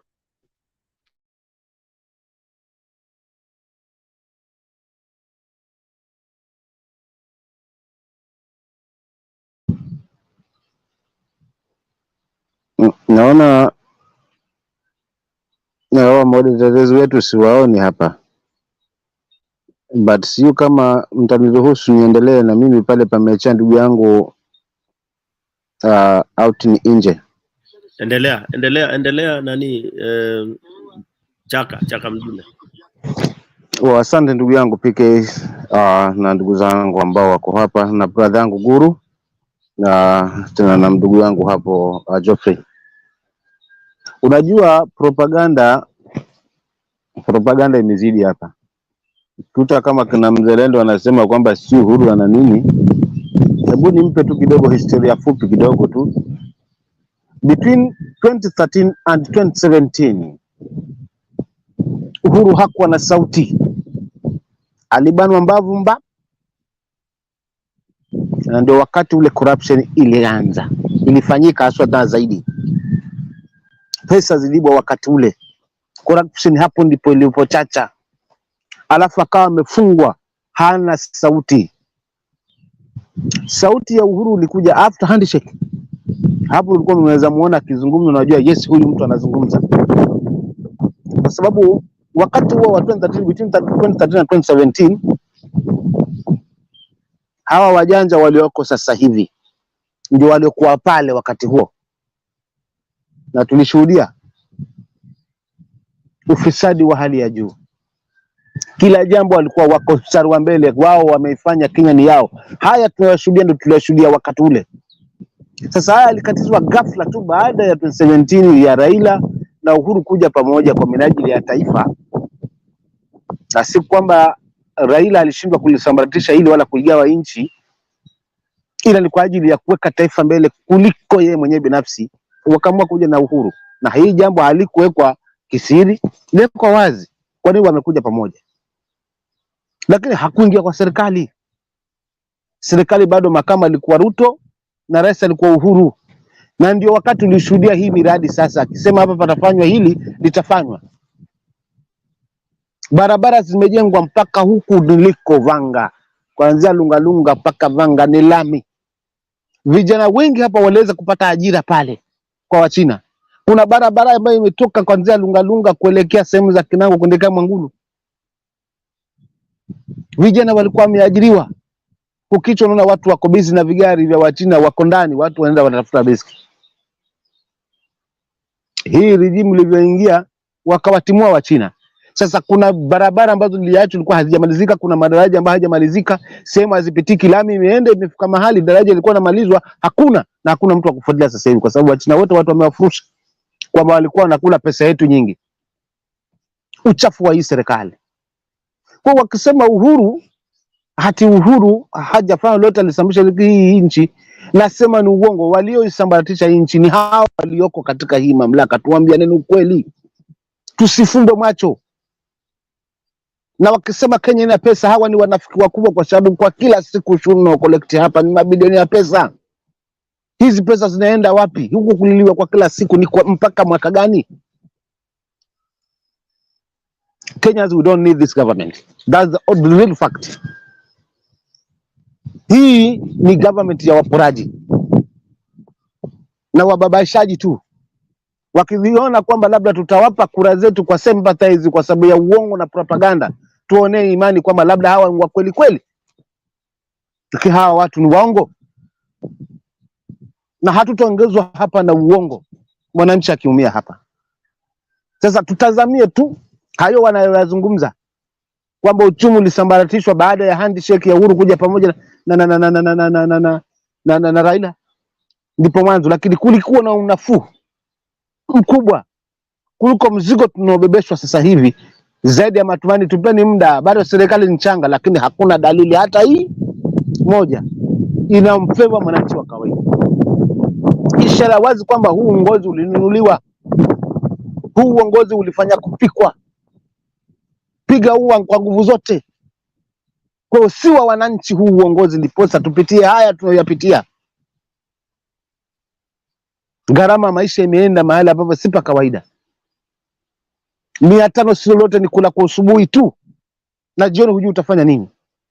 Sasa wale mamilioni wa Wakenya ambao hawana ajira wanategemea vibarua vyao ndo wasustain maisha yao. Hata wale wako mijini, mtu analipa nyumba, mtu anafundisha watoto. Hali ya gharama maisha iliyofikia hapa, sarafu ya Kenya imeshuka mpaka Tanzania na thamani zaidi ya. Alafu tunasema hapa kwamba tuko na serikali. Serikali gani hii? Hebu tutoke katika hii ushabiki usiokuwa na msingi huu. Hili tambara la macho tunalofungwa ili tuondokeni hapa. The only healing solution ni kuondoa hii serikali katika mamlaka na tuweke the right person. Tiba ya nchi ni kuhakikisha chaguzi zinazokuja zinafanywa kwa njia ya haki, ya huru, haki na haki, ili kura ya Mkenya ipate kuzungumza. Tusipikiwe maneno tu na kwenda kupangishwa laini lolongo the whole day kwa kisingizio kwamba watu wameenda kupiga kura kwa for their democratic right. Right gani hii ya demokrasia hii ya kwenda kupiga kura wakati kura yangu haizungumzi? Mzalendo hapa akija nakwambia hii kitu toka rudi nyumbani. Mzalendo, ulikuwa nyumbani na tunakukaribisha huku, njoo tupiganie na hii vita, tukomboe nchi yetu. Na wale wako pande huo, wale wa Kenya ambao wanaona huu mzigo, sio unaumia kichwa ndio inauma, unazungumza mguu kama ndio unauma, utapata tiba namna gani? So wale wako pande ule mwingine, turudi haswa tuikomboe nchi yetu, tuhakikishe tumeijenga kwa hali ambayo hakika kila kabila itajihisi liko katika Kenya hii, lina thamani katika Kenya hii. Kila jamii angalau huu mzigo pia utushushie huu, watoto waende shule. Lakini hii ya kumezwa na hawa walaji waporaji haitatupeleka mahali popote. Kwa hiyo wote ambao analaumu kwamba serikali ya Uhuru iliporomosha huu uchumi, huyo ndio mnafiki wa kwanza, huyo ndio mwenye corruption wa kwanza. Ni waibu gani wa watu ambao wameiba mapesa na yaliregeshwa katika regime hii tuko nayo? Hii serikali hii, wezi wangapi walipewa pesa zao na kesi zikafutuliwa mahakamani? Hatujashuhudia hayo. Tena wao kutokana kwamba wanataka kututumia vibaya, wakataka kutuletea JMO, wazidi kutumaliza kabisa. Si tuko hapa kwa ni juzi tu. Please Kenyans, wakati wa kufanya uapuzi umeisha, wakati wa kutumiwa vibaya na wanasiasa umeisha. Ni wakati wa kuhakikisha sauti yetu kama vile katiba inavyoturuhusu, the powers belongs to the wananchi. Hebu tufuata katiba sasa hivi, ndivyo viongozi wale wataingia katika uongozi watufanyie kazi. Waogope, wajue kwamba kama hatutafanya kazi, kilichomtoa kanga manyao bado kipo. Kutakuwa na heshima between viongozi na wananchi, na huu ndio wakati tutakapoitoa hii serikali katika hii itakuwa fundisho tosha. Wale watakoingia kwa uongozi watakuwa wanaogopa wananchi kama kitu kingine, na watawafanyia wananchi kazi, si kuwatumia wananchi kwa manufaa yao, si kuwatoza ushuru kwa manufaa yao, si wingi wa ahadi na propaganda na double speech ambazo hazina mwisho. Masuala na fertilizer yamezungumzwa kitambo, lakini je, utampaje mtu mbolea? Yaani sitaki hata niingie tu deep zaidi. But Kenyans, tuje pamoja, Jacaranda izungumzwe, na namuomba baba azungumze neno si maneno. Wakenya tuamue. Wale watatufuata well and good, wale bado watabaki kwa usingizi, lakini wakati wakiamka watatupata tuko mbele. Hatutaacha kulikomboa hili, hatutaacha kupaza sauti zetu kulikomboa hili taifa, na hatunini kumwaga damu ya mtu. Bati haya maneno tu Mungu ataajalia na atakuwa mazito, na atautoa huu uongozi uchafu wenye udhalimu, wenye kujikurubisha kwa Mungu, ili hali ndio wachafu wa kwanza, ndio wauaji, ndio waporaji. Asanteni ndugu zangu. Asante Chaka Mdune, ndugu yangu, kwa hayo maneno makali kabisa yenye nguvu kabisa, tukiwarai wananchi wa Kenya Uamuzi ni wetu. Tukiamua basi tugandamizwe, basi ni sisi basi, na tuvumilie tu basi, mwiba uzidi kutuchokora. Lakini kama tumeumia na tunaona tutaumia zaidi, basi mapema ni mapema. Tuamue, manake nguvu tunayo, nia tunayo. Sijui kile nini hatuna, Mungu tunaye. Basi sasa ni sisi tu kujipeleka pale na kujituma ili tuweze kutamatisha haya. Nimeona Gachagua ana threaten baba, anamwambia ati kwamba ati akisumbua wananchi, akisumbua serikali isihudumie wananchi, wanaweza hata wakamweka under house arrest. Adhubutu Adhubutu ndiye atakiona cha mtemakuni, atajua nini kilimnyoa kanga manyoa. Kenya imefika mahali huwezi kuanza kufanya vipindire na masinema yale yanafanywa Uganda bwana. Gachagua nadhani amelewa kabisa, ni mlevi tu kabisa, na ana kichaa kulingana na namna ninavyoona. Maneno anayotamka si ya mtu ambaye ana akili timamu. Na kwa ukweli nadhani angepitia hospitali aangaliwe, wangeangalia na mapungufu fulani. Stone PK. Yes. Is that for a fact or rumors? It's a fact. I mean, it's on the social media. House arrest. It's I'm threatened. It's on social media. It's circulating everywhere. Yani tunaishi Kenya gani? Si nadhani that was part of what we are calling imprisonment without trial. Yeah. Kudhibiti hali ya siasa. Lakini unajua ni mzuri aongee namna hiyo, kwa sababu sasa vile anafanya, ana ile mbolea wanapea wakulima, ndio hiyo mbolea sasa anawekelea kwa hii siasa ambao wamefungua. Na unajua mbolea ufanya mazao iwe hata kubwa zaidi. Nafanya mazao inanawiri kabisa. Haya basi sasa hapo na PK pia wasiwasi, kwa sababu unajua wasiwasi unaweza kuingia ukashindwa ujue utaanzia wapi. Maana kweli hili jambo litokee liwe kweli hasiswa, na naamini kwamba litakuwa kweli, ataficha wapi sura yake na uso wake katika Kenya hii? Yaani tutajiuliza tu hilo swali. Ugeta wa victory na tuhakikisha kwamba sisi sote tumepeleka nyumbani, ataficha wapi uso wake? That's the question najiuliza. Na ndio maana huu mchecheto, utumbo joto hili lote, hiki ni kizunguzungu hichi, but atabeba msalaba wake kabisa. Naam, kwa sasa naona tumechangia kabisa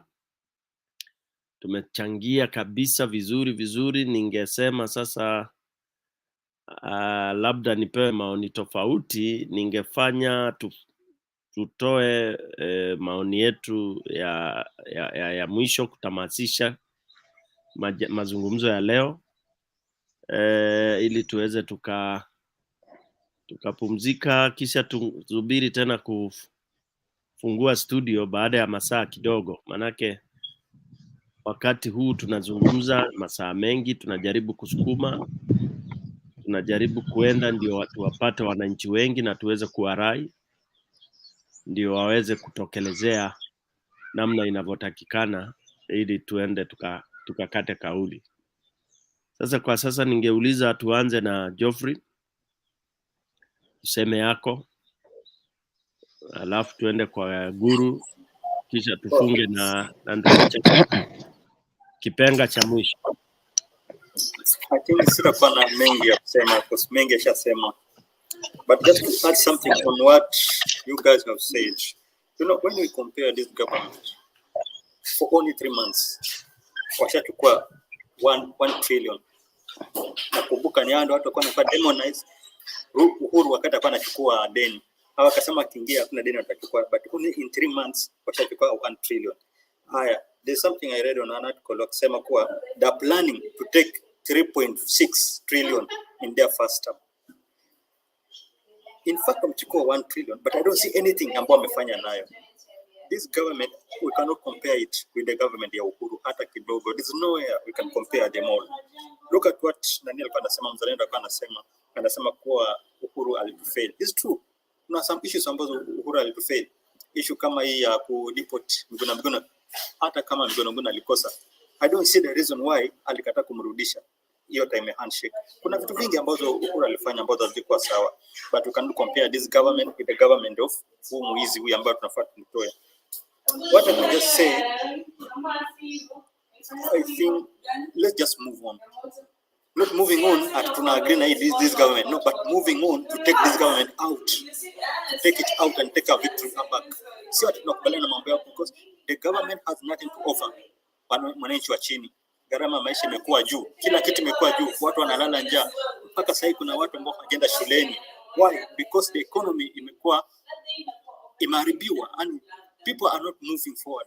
Kila kitu imesimama. Na why? Kwa sababu ya mtu ambaye ameingia kwa kiti ambao si yake. So my last comment ni kuwa twende tu tumtoe. Hakuna kitu kingine. Kumtoa tu. Thank you, Geoffrey. Umesema we soldier on. We soldier on. Na kuna kurudi nyuma. Asante sana, Geoffrey. Bwana Guru.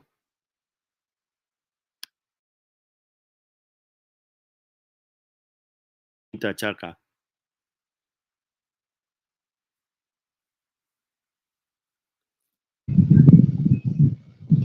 Okay, sawa. Mimi langu la kufunga ni kuwarai wa Kenya.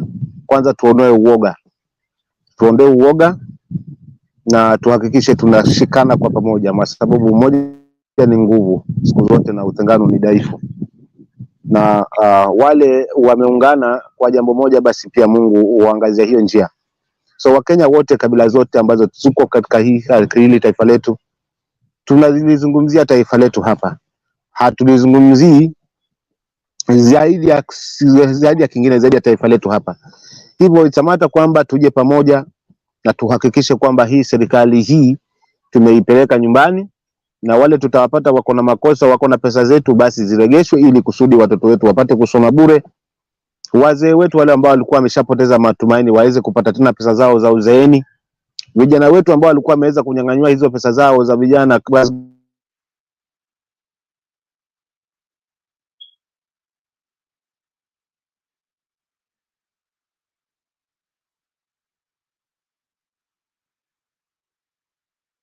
Haya, kabla bwana ndugu yetu Chaka arudi, Bwana Guru nitakupa usukani. Bwana Guru. Yes. Jambo la I have very little to say in closing remarks, except that I think the process seems to have started, and everything that has an impact starts with the first step. So we can only hope that a clear path will be found.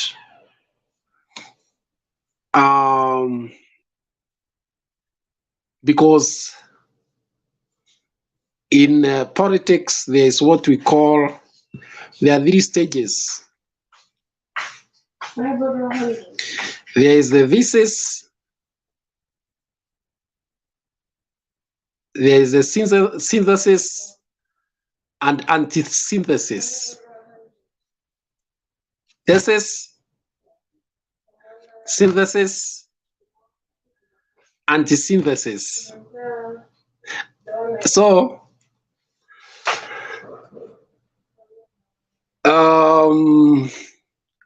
matters go resolving themselves. In between, there is what we call the synthesis. And then you go to synthesis, where you started, you start a process again. I know some of those who have done some of these things may understand what I'm saying. So I don't know what stage we are at this stage. I think we are slowly moving to the stage of synthesis, if it has not started. So let's wait and see. This is a second rally that to go to tackle some of the issues that Kenyans are yet to get a clear path on, the issues of high cost of living, the issues of education, the issues of health care, the issues of economy, and so on and so forth. And it's through these rallies that clear messages will come out on what to do. So we can wait and see and hope that those who are in the front line, they know what they are talking about. They know where they are heading, and that they are able to guide issues very clearly according to the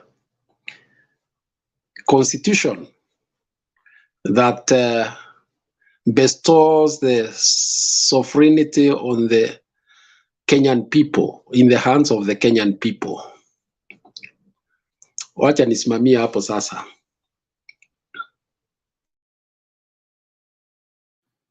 Asante Bwana Guru. Nadhani mimi ndio nitakuwa wa kufunga. Niseme mimi yangu ni machache mno. Machache tu kwa sababu mimi debate nyingi, kuzungumzwa kwingi, nia ipo, lengo lipo, na lengo letu ni kung'oa hii serikali. Hiyo ndio agenda kubwa kwa sababu iko pale kwa wizi. Waliiba elections, sasa hatuwezi tukawakubalia. Hata kama ingekuwa economy wameiunda vipi, sisi waliiba elections, they are thieves, they have to go. Na Gachagua akijaribu hizo vitu anasema Wakenya tuamke wote, ndio wajue hawajui. And we should not take more than a week. Their pricing should be real, massive. Muache kushtuliwa maneno ya ICC. ICC has no business with Kenyan politics. Okay? The Kenyans are supreme through their constitution. The constitution is made for the Kenyans. It's not the Kenyans meant for the constitution. Sisi ndio tuliipitisha na tunaweza decide kuisuspend ama tuiunde upya. Kwa sababu tunaona yule ambaye tumempatia ailinde, yeye ailindi, ameidefy kabisa. Sasa lazima tumshughulikie. Kwa hayo mengi na machache, ningesema kwamba tushukuru wale wote ambao tuko nao upande huu mwingine wa comments. Akina Father Danny Darius wako kule wamejaajaa, akina David Mwiti, akina Eugene, akina Domi, akina Black, wengi tu, mko wengi na waona. Akina Naomi, akina Gumbao, akina Martin Deto walikuwa kule pia, Brian, Richard.